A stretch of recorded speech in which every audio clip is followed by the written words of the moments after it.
পোনপ্ৰথমতে মই অসমবাসী ৰাইজৰ হৈ যোৱা সময়ত পেহেলগামত সংঘটিত হোৱা মৰ্মান্তিক ঘটনাৰ বাবে আৰু এই ঘটনাক বাস্তৱত ৰূপায়ণ কৰা পাকিস্তানৰ যি কাৰ্যকলাপ তাক আমি গভীৰভাৱে নিন্দা কৰিছোঁ। প্ৰধানমন্ত্ৰী নৰেন্দ্ৰ মোদী ডাঙৰীয়াই সন্ত্ৰাসবাদক দেশৰ পৰা সম্পূৰ্ণৰূপে পৰাজিত কৰিবলৈ যি আজি বিহাৰত সংকল্প ঘোষণা কৰিছে তাক আমি সম্পূৰ্ণৰূপে সমৰ্থন জনাইছোঁ আৰু পাকিস্তানৰ বিৰুদ্ধে ল'বলগীয়া সকলো ধৰণৰ ব্যৱস্থাৰ বাবে আমি অসমবাসী ৰাইজৰ সম্পূৰ্ণ সমৰ্থন আগবঢ়াইছোঁ। জম্মু কাশ্মীৰৰ পেহেলগামত হোৱা ঘটনাত আপোনালোক ইতিমধ্যে সকলো অৱগত যে আমাৰ 25 গৰাকী ভাৰতীয় লোক বা ভাৰতীয় নাগৰিকৰ নিহত হৈছে আৰু এগৰাকী নেপালৰ লোকো বা নেপালৰ নাগৰিকো এই ঘটনাত নিহত হৈছে। আমি অসম চৰকাৰে সিদ্ধান্ত গ্ৰহণ কৰিছোঁ যে এই ঘটনাত নিহত হোৱা প্ৰতিগৰাকী বিদেশী আত্মা বা বিদেশী ব্যক্তিৰ পৰিয়াললৈ আমি 5 লাখ টকাকৈ এটা সামান্য আৰ্থিক সাহায্য আগবঢ়াম। তেখেতসকলৰ যি সন্ত্ৰাসবাদৰ বিৰুদ্ধে তেখেতসকলৰ যি সংগ্ৰাম বা তেখেতসকলৰ যি ত্যাগ তাক আমি সোঁৱৰণ কৰি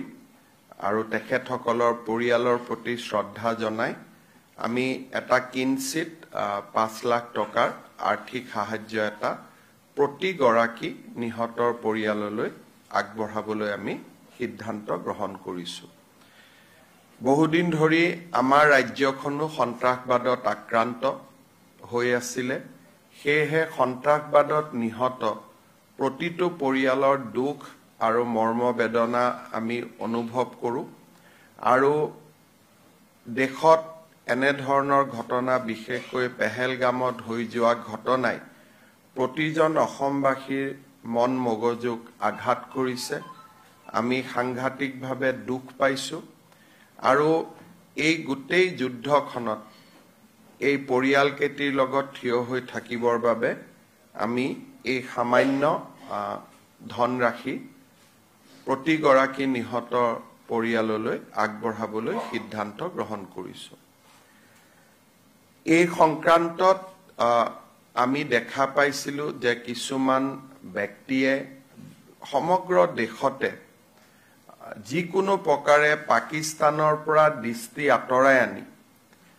তেওঁলোকে পাকিস্তানক প্ৰত্যক্ষ বা পৰোক্ষভাৱে সমৰ্থন কৰাৰ প্ৰৱণতা এটাও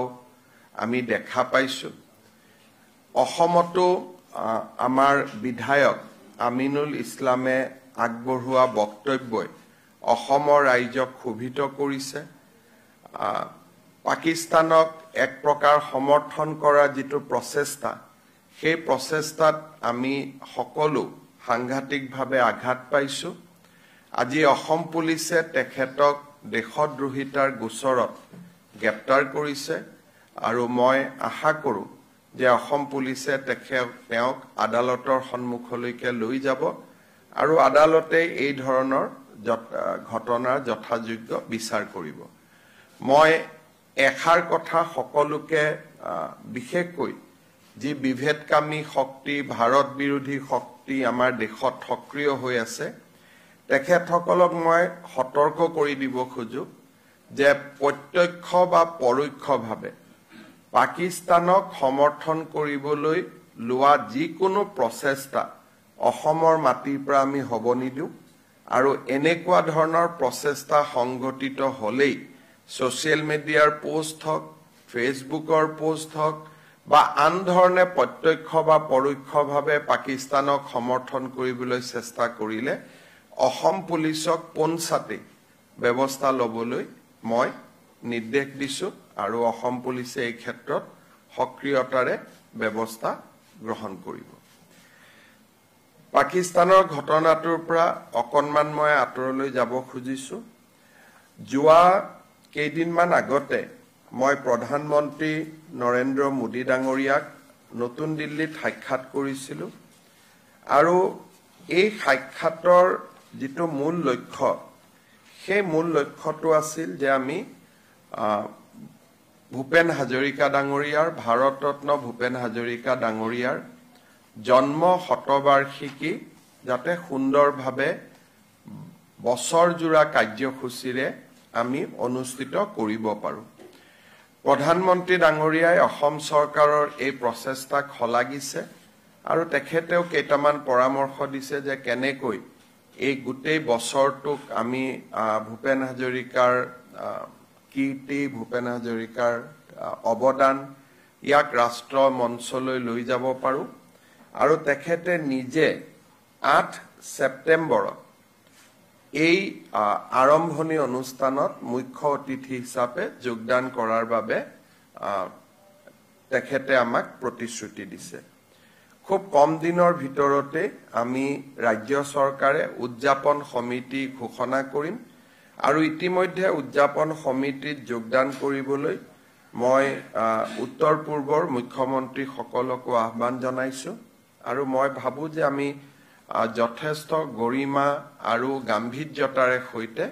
বছৰজোৰা এই কাৰ্যসূচী ৰূপায়ণ কৰিব পাৰিম। ডক্টৰ ভূপেন হাজৰিকাৰ নামত ৰিজাৰ্ভ বেংক অফ ইণ্ডিয়া আৰু ভাৰতৰ বিত্ত মন্ত্ৰালয়ে যাতে এটা কইন বা মুদ্ৰা নিৰ্মাণ কৰে সেই তাৰ বাবে আমি ইতিমধ্যেই টেক আপ কৰিছোঁ। মই কেইদিনমান আগতে বিত্তমন্ত্ৰী নিৰ্মলা সীতাৰামন ডাঙৰীয়ানীলৈকে লিখিছোঁ এই বিষয়ে আৰু মই বিশ্বাস কৰোঁ যে ভাৰত চৰকাৰে জন্ম শতবাৰ্ষিকীৰ সময়তে ভূপেন হাজৰিকাৰ প্ৰতিচ্ছবিৰে সৈতে এটা কইন বা মুদ্ৰা প্ৰকাশ কৰিব বা আমি উন্মোচন কৰিব পাৰিম সেই বিশ্বাসো মই ৰাখিছোঁ। জন্ম শতবাৰ্ষিকী সম্পৰ্কত আমি বিভিন্ন ব্যৱস্থা হাতত ল'ম, সেই বিষয়ে সময়ে সময়ে আপোনালোকক মই জনাই থাকিম। নতুন দিল্লী ভ্ৰমণৰ সময়তে দুটা গুৰুত্বপূৰ্ণ প্ৰকল্প এটাৰ আধাৰশিলা আৰু এটাৰ উদ্বোধন কৰিবলৈ প্ৰধানমন্ত্ৰী ডাঙৰীয়াই সন্মতি প্ৰকাশ কৰে। প্ৰথম আধাৰশিলা স্থাপন কৰিবলগীয়া প্ৰকল্পটো হৈছে ৭,৫০০ কোটি টকা ব্যয় কৰি গুৱাহাটীত নিৰ্মাণ হ'বলগীয়া ৰিং ৰোড। এই ৰিং ৰোড গোটেই ব্যৱস্থাটোত এটা বিশেষ ইয়াৰ আৰু এটা অংগ থাকিব যে এই ৰিং ৰোডৰ পাৰ্ট হিচাপে নাৰেংগী আৰু কুৰুৱাৰ মাজত ব্ৰহ্মপুত্ৰৰ ওপৰত দলংখনো নিৰ্মাণ হ'ব। এই গোটেই কাম বা গোটেই প্ৰকল্পটোত ৰাজ্য চৰকাৰে এক বিশেষ ধৰণে সহযোগিতা আগবঢ়াইছে। এই প্ৰকল্পটোৰ বাবে ভূমি অধিগ্ৰহণৰ সম্পূৰ্ণ খৰচৰ 50% ৰাজ্য চৰকাৰে ব্যয় কৰিব। ৰাজ্য চৰকাৰে ফৰেষ্ট ৰয়েলিটি আৰু GST এই দুইটাই আমি নিৰ্মাণকাৰী সংস্থাক উভতাই দিবলৈ সিদ্ধান্ত গ্ৰহণ কৰিছোঁ। অৰ্থাৎ এই প্ৰকল্পটোত ৰাজ্য চৰকাৰৰ আনুমানিক কণ্ট্ৰিবিউশ্যন 1000 কোটি টকাতকৈ বেছি হ'ব। ভাৰত চৰকাৰেও এই প্ৰকল্পটোত ভাইবিলিটি গেপ হিচাপে প্ৰায় 3000 কোটি টকা ব্যয় কৰিব আৰু এই গোটেই প্ৰকল্পটো ৭,৫০০ কোটি টকাৰ ব্যয়েৰে এই প্ৰকল্পটো নিৰ্মাণ হ'ব। 8 ছেপ্টেম্বৰ তাৰিখে প্ৰধানমন্ত্ৰী ডাঙৰীয়াই নুমলীগড় ৰিফাইনেৰীয়ে নিৰ্মাণ কৰি থকা যিটো বায়' ৰিফাইনেৰী আছে সেই বায়' ৰিফাইনেৰীটোৰো শুভ উদ্বোধন কৰিব। আপোনালোকে জানে যে এই বায়' ৰিফাইনেৰীটো 10,600 কোটি টকাৰে নিৰ্মাণ হৈছে ৰিফাইনাৰী এটো মই ফাৰ্টিলাইজাৰ কৈছো এই বায়ো ৰিফাইনাৰীটো 2019 চনত প্ৰধানমন্ত্ৰী ডাঙৰীয়াই নিজ হাতেৰে আধাৰশিলা কৰিছিলে আৰু এই বায়ো ৰিফাইনাৰীটোৰ জৰিয়তে বাহৰ ব্যৱহাৰেৰে ইথানেলৰ উৎপাদন হ'ব আৰু ভাৰতৰ ভিতৰতে এটো প্ৰথম বায়ো ৰিফাইনাৰী হ'ব এতিয়ালৈকে ভাৰতত ভৱিষ্যতত বায়ো ৰিফাইনাৰী হ'ব কিন্তু এতিয়ালৈকে বায়ো ৰিফাইনাৰী প্ৰস্তুত হৈ উঠা নাই এই বায়ো ৰিফাইনাৰীটো এটা আমাৰ অসমৰ কাৰণে এক যথেষ্ট ডাঙৰ এটা মাইলষ্টন হ'ব 4,200 কোটি টকা ব্যয়েৰে ইয়াৰ নিৰ্মাণ কাৰ্য সম্পূৰ্ণ হৈছে এই বায়ো ৰিফাইনাৰীটোৰো প্ৰধানমন্ত্ৰী ডাঙৰীয়াই শুভ উদ্বোধন কৰিব অৰ্থাৎ 8 ছেপ্টেম্বৰত নাৰেংগী কুৰুৱাৰ দলং গুৱাহাটী ৰিং ৰোড বায়ো ৰিফাইনাৰীৰ শুভ উদ্বোধন আৰু ভূপেন হাজৰিকা জন্ম শতবাৰ্ষিকী এই আটাইকেইটা অনুষ্ঠানতে প্ৰধানমন্ত্ৰী মোদী ডাঙৰীয়াই অংশগ্ৰহণ কৰিব আমি আন এটা প্ৰকল্পৰ ক্ষেত্ৰত ভাৰত চৰকাৰৰ লগত খুব ঘনিষ্ঠভাৱে কাম কৰি আছো সেইটো হৈছে নামৰূপৰ ফাৰ্টিলাইজাৰ প্ৰজেক্ট আপোনালোকে জানে যে এই প্ৰজেক্টটোত 10,600 কোটি টকা ব্যয় হ'ব আৰু এই প্ৰজেক্টটো 40% অসম চৰকাৰে ইকুইটি আগবঢ়াব বাকি বৰ্তমানৰ যি BVCL Brahmaputra valley fertiliser corporation limited তেওঁলোকৰ অংশ 11% থাকিব হিন্দুস্তান উৰ্বাৰক আৰু ৰসায়ন লিমিটেড তেওঁলোকৰ 13% থাকিব নেশ্যনেল ফাৰ্টিলাইজাৰ লিমিটেডৰ 18% থাকিব আৰু অইল ইণ্ডিয়া লিমিটেডৰ 18% থাকিব অৰ্থাৎ গুটেই কেটা যদি অংশীদাৰী আমি যদি সন্মিলিত কৰো তেতিয়ালে আটাইতকৈ সৰ্ববৃহৎ অংশীদাৰিত্ব অসম চৰকাৰৰ হ'ব 40% আৰু দ্বিতীয় অংশীদাৰিত্ব হ'ব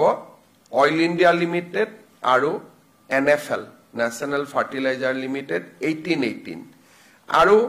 হিন্দুস্তান উৰ্বাৰক ৰসায়ন লিমিটেড ভাৰত চৰকাৰৰ এটা সংস্থা PSU তেওঁলোকৰ 13% আৰু বৰ্তমান BVCLৰ 11% অংশীদাৰিত্ব থাকিব আমি নতুন কোম্পানীটো কেনেকে হ'ব পাৰে তাৰ বিষয়ে ভাৰত চৰকাৰৰ লগত সঘনাই কথা পাতি আছো অসম চৰকাৰৰ লগত আলোচনা কৰি নতুন যেটো প্ৰকল্প হ'ব ভাৰত চৰকাৰে সেই কোম্পানীটোৰ নাম Assam fertiliser and chemical company limited নামে নামাকৰণ কৰিবলৈ সিদ্ধান্ত লৈছে তাৰমানে যেটো নতুন কোম্পানী হ'ব এই নতুন কোম্পানীটোৰ নাম হ'ব Assam fertiliser and chemical company limited এতিয়া মানুহৰ মনত প্ৰশ্ন হ'ব যে আগৰ BVCL টো কি হ'ব BVCL সমান্তৰালভাৱে চলি থাকিব অৰ্থাৎ পুৰণা যেটো ব্ৰহ্মপুত্ৰ ভেলী সাৰ কাৰখানা বৰ্তমান চলি আছে ভাৰত চৰকাৰে সেইটোকো বন্ধ নকৰাৰ সিদ্ধান্ত লৈছে অৰ্থাৎ নামৰূপত এতিয়া এটাৰ পৰিৱৰ্তে দুটা সাৰ কাৰখানা হ'ব BVCL টো চলি থাকিব আৰু আসাম ফাৰ্টিলাইজাৰ এণ্ড কেমিকেল যেটো কোম্পানী এইটো চলি থাকিব যেতিয়া নতুন কোম্পানীটো নিৰ্মাণ সম্পূৰ্ণ হ'ব তেতিয়া ভাৰত চৰকাৰে সেই সময়ত সিদ্ধান্ত ল'ব যে দুইটা কোম্পানী মাৰ্জ হ'ব লাগে বা নালাগে অন্তত 5-6 বছৰ BVCL সমান্তৰালভাৱে চলি থাকিব নতুন কোম্পানীটো BVCL অংশীদাৰিত্ব থাকিব 11% আৰু তেওঁলোকৰ নিজৰ ফাৰ্টিলাইজাৰ এতিয়া যে প্ৰডিউস কৰি আছে 3 লাখ মেট্ৰিক টন হেতু চলি থাকিব নতুন কোম্পানীটোৱে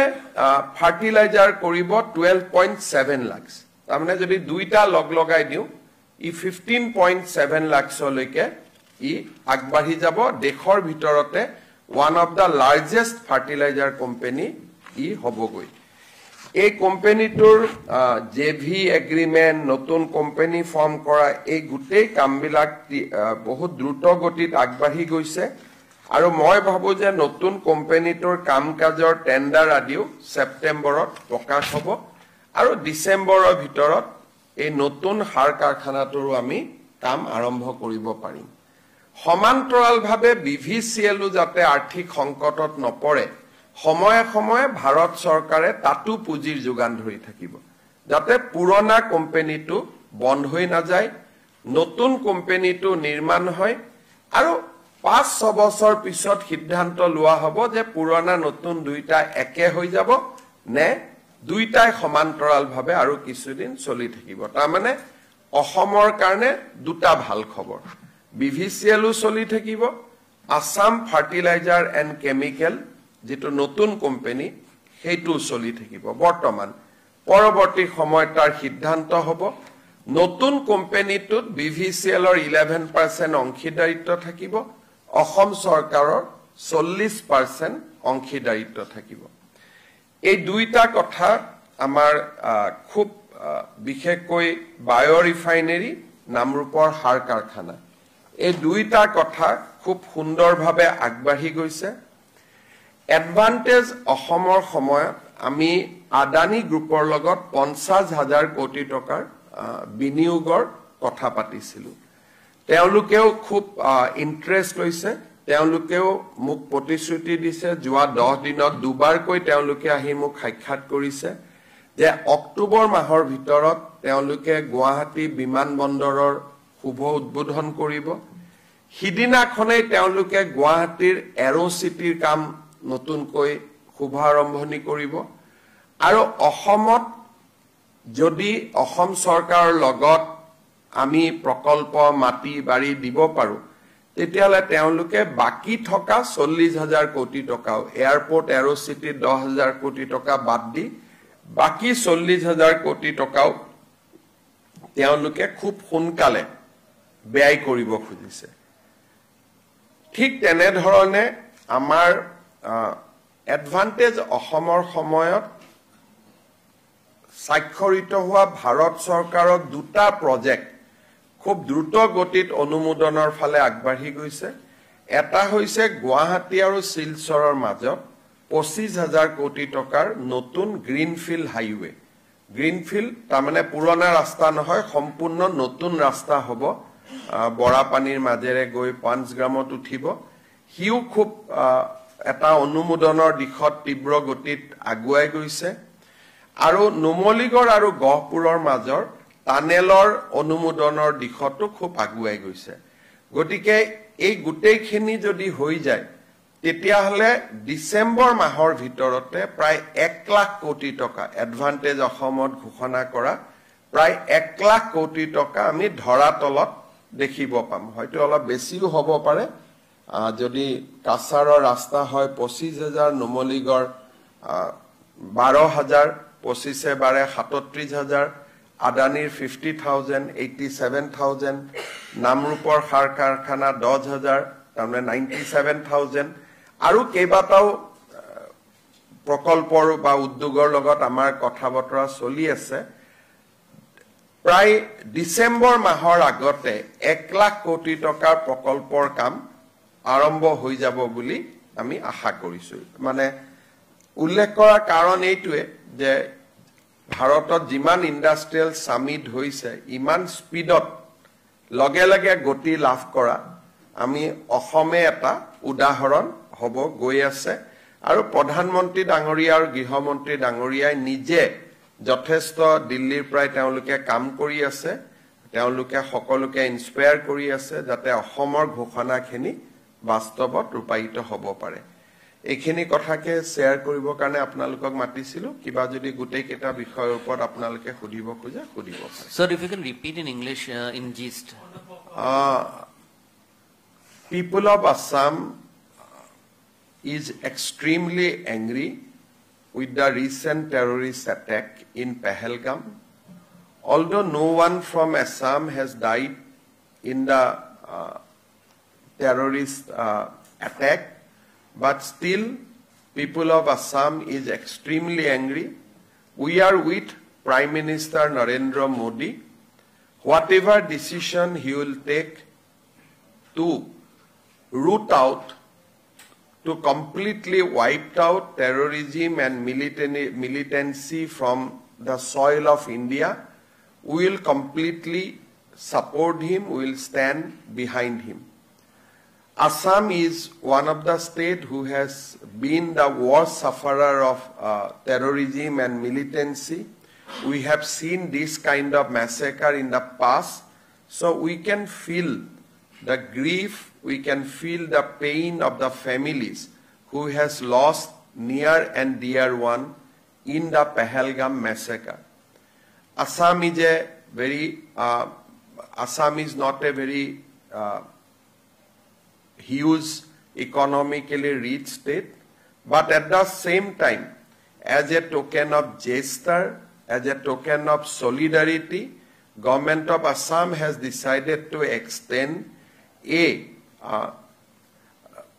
sum of rupees 5 lakhs to each and every family whose near and dear one has been killed in the massacre. We are also taking strong action against everyone who is directly or indirectly trying to support or trying to defend Pakistan. One of our MLA from United Democratic Front, Sri Aminul Islam, has said yesterday certain things which has angered people of Assam. I have reviewed the video and I have seen that that video has been posted in a manner to defend Pakistan in the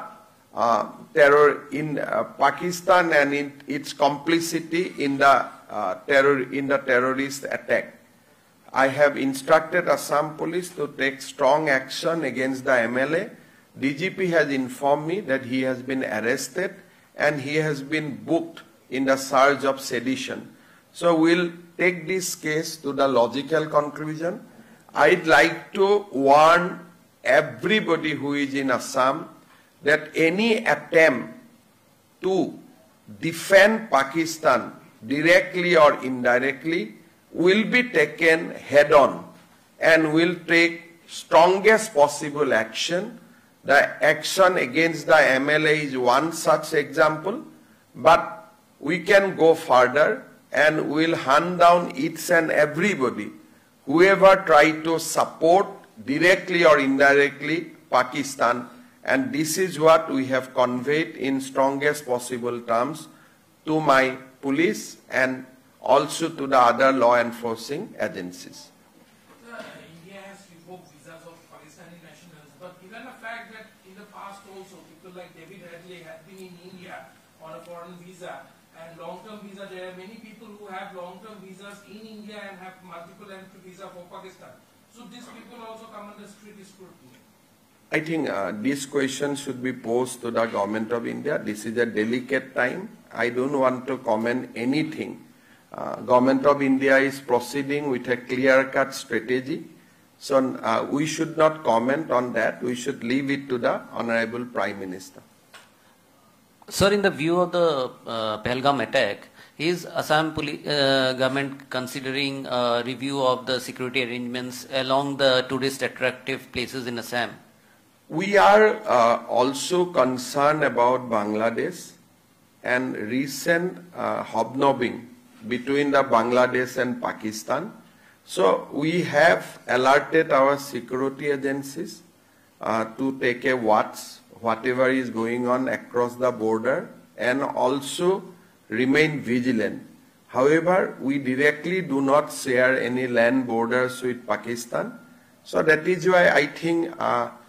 our concern in regard to Pakistan will be, it may not be that high in compared to the state of Kashmir or Punjab or Rajasthan or Gujarat. However, we are remain alert and will remain alert. সাংসদ গৌৰৱ গগৈ পাকিস্তানত 15 দিন আছিল বুলি আপুনি কৈছিল কেনেকৈ কৈছিল কিবা I have not named anyone, but an important functionary of Congress Parliamentary Party who happens to be MP from Assam has stayed 15 days in Islamabad without informing government of Assam or government of India. He has crossed over to Pakistan through the Atari border in order to avoid normally when people go to airport, there are a lot of attention. So in order to avoid the attention, he has used the land border. He has used that Atari road. I am not name anyone, but this matter is under investigation of SIT.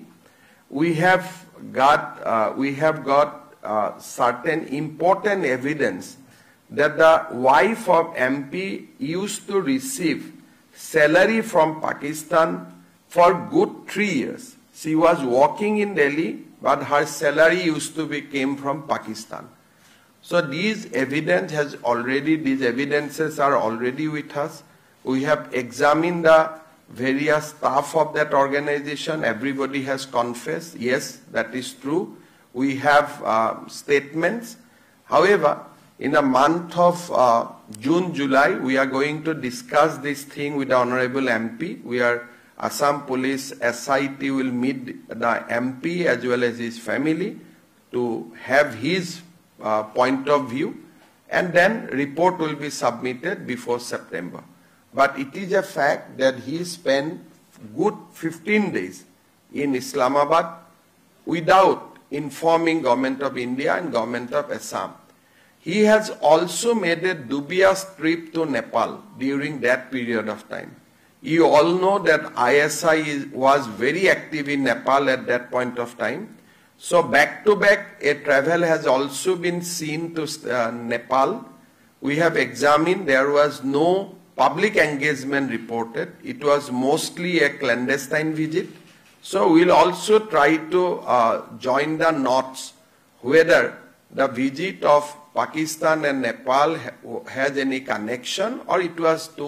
just two independent visits. So all these matters are very, very serious, involving national security, and by September, SIT will bring out the report before the people. মই কোনো সংসদৰ নাম কব খোজা নাই অসমৰ এজন সাংসদে 15 দিন ইছলামাবাদত থকাৰ তথ্য অসম চৰকাৰৰ হাতত আছে ৰাইজৰ চকুৰ পৰা আতৰি পাঞ্জাবৰ আটাৰী বৰ্ডাৰ পোষ্টেদি এমপি গৰাকী পাকিস্তানত গৈছিলে গেটৰ আনপাৰে কোনে তেওঁক ৰিসিভ কৰিবৰ কাৰণে ৰখি আছিল কিহৰ কাৰণে Islamabad is a journey of long journey from Atari কোনে তেওঁক ইছলামাবাদলৈকে লৈ গল আৰু তাত কি কৰি আছিল এই বিষয়ে আমি জানিবৰ কাৰণে চেষ্টা কৰি আছো দ্বিতীয়তে সেই সময়ছোৱাতে তেখেতে নেপাললৈ গৈছিল আৰু সেই সময়ত নেপাল ISI যথেষ্ট এক্টিভিটি আছিল নেপালত তেওঁৰ কোনো পাব্লিক এংগেজমেন্ট আমাৰ নোটিছত নাছিল হলিডেৰ কাৰণে গলে ইউজুৱেলি ফ্যামিলিৰ সৈতে যায় it was an individual trip দুইটা ট্ৰিপৰ কিবা সম্পৰ্ক আছে নেকি তাকো আমি চাব চেষ্টা কৰি আছো তৃতীয়তে তেখেতৰ পত্নী পাকিস্তানত কাম কৰিছিল তেখেত নতুন দিল্লীলৈ আহে আৰু আন এটা অনুষ্ঠানত যোগদান কৰে কিন্তু নতুন দিল্লীত কাম কৰি থকা অনুষ্ঠানটোৰ এনেকুৱা এটা অনুষ্ঠান যে তেওঁলোকলৈকে পাকিস্তানৰ পৰা প্ৰতি মাহে টকা আহে আৰু সংসদ গৰাকীৰ পত্নীক সেই টকাৰে দৰমহা দিয়া হয় এই গুটেইখিনি কথা ডকুমেন্টস বেংকস একাউন্টস সকলো অসম পুলিচৰ হাতত আছে আৰু সংস্থাটোৰ পৰিচালকসকলক আমি যেটা ইন্টাৰোগেট কৰিছিলো তেওঁলোকে কৈছিলে যে এই ব্যক্তিগৰাকীক চাকৰিত লোৱাৰ আমাৰ কোনো প্ৰয়োজনীয়তা নাছিল সেই কাৰণে আমি কোনো টকা খৰচ কৰিব খোজা নাছিলো তেতিয়া পাকিস্তানৰ পৰা আমাক কোৱা হৈছিল যে গুটেই দৰমহাটো আমি দিম আপোনালোকে তেওঁক চাকৰিত ৰাখক এই গুটেই কথাখিনি ৰেকৰ্ডত আছে গতিকে সেপ্টেম্বৰলৈকে মই ভাবো আৰু বহুত কথা পোহৰলৈ আহিব SIT ইনভেষ্টিগেচন ৰিপৰ্ট আমি সদনৰ সন্মুখতো ৰাখিম, সাংবাদিকসকলৰ সন্মুখতো ৰাখিম। যিমান দূৰলৈকে পাৰো আমি তদন্ত কৰিম, আৰু যিমান দূৰলৈ আমি নোৱাৰো ভাৰত চৰকাৰৰ কোনোবা এটা সংস্থাক ফাৰ্ডাৰ তদন্তৰ আমি দায়িত্ব হয়তো দিবলগীয়া হ'ব পাৰে। মই ক্ষেত্ৰতে তেওঁ নিজেই ৰাজনীতি কৰা মানুহ, তেওঁক কোনে সহায় কৰিব? এটা পাকিস্তানৰ কোনোবা ৰাজনীতিবিদে সহায় কৰিছিল নাই কৰা, সেইটোতো মেটাৰ অফ ইনভেষ্টিগেশ্যন। আৰু মই জানো, মই নিশ্চিত যে কংগ্ৰেছ দলকো তেওঁ এই গোটেই কথাটো জনোৱা নাই। গতিকে ইয়াত মই বাকী কোনো কংগ্ৰেছ লিডাৰক টানিব খোজা নাই। জুন জুলাই মাহত তেওঁৰ পত্নীক নহয়, চবকে সুধিম, স্বামী পত্নী আমি চবকে সুধিম, কাৰণ আমি তেখেতসকলক নুসুধাকৈতো একপক্ষীয়ভাৱেতো একো এটা ৰুলছ, নেচাৰেল জাষ্টিচ, কিবা এটা অভিযোগ কৰাৰ আগতে দুইজনৰতো ভিউজটো ল'ব লাগিব। গতিকে আমি ডেফিনেটলি কথাটো পাতিবই লাগিব।